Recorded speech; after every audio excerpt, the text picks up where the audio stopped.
This is Lance Stroll, who has been in the wall, I would imagine, at turn 15. And the first yellow flag of the session was 4 minutes into it. And that is an absolute disaster, sporting-wise, for Lance Stroll.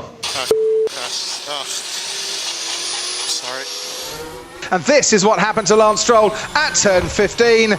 And the wall comes at you very quickly. 41.7. And that is the Alfa Romeo of Antonio Giovinazzi, and that's the second red flag. Sorry guys, I crashed. Copy, Antonio. Giovinazzi and Stroll are out through crashing at the same corner. Lando Norris now. Red flag, red flag. Should I box or continue? If you can box, if you can box. Okay. I can't now, too late. The red flag came out, and rather Through there. as Max Verstappen on another lap has gone fastest through the middle sector on this lap. He's all out by himself, and he crosses the line to go quickest by far. Daniel Ricciardo, and another one into the barriers, and I would imagine that is going to be our third red flag of the session. It is our third red flag of the session, and he just locked up on that front left, and once again, no margin for error.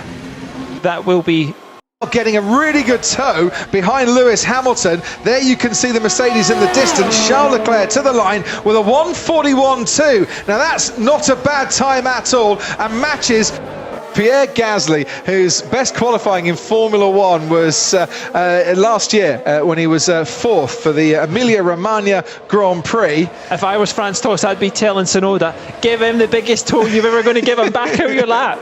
Yeah, but Tsunoda doing that kind of ruins his lap. Yeah, and Yuki Tsunoda wants to impress after a series of, shall we say, poor races since the opening race of the season, and his first ever appearance here, of course, in Q3. Gasly, though, is still very much in range here through the middle sector of 40.5. He has got every chance of splitting Leclerc and Hamilton, or even going faster than Charles Leclerc.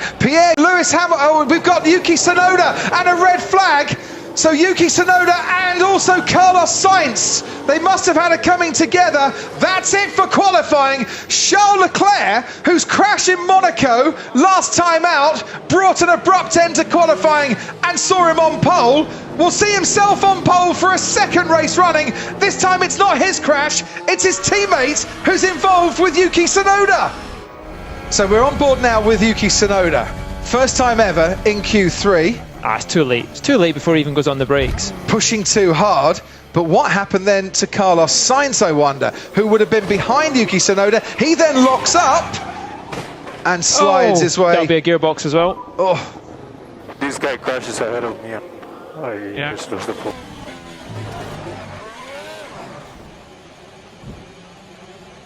Incredible first lap from Charles Leclerc in this Q3 session, and it has given him a 9th pole position in his Formula One career. And it's kind of redemption Saturday for this man around the streets of Baku, where a crash 2 years ago rather robbed him of a pole position.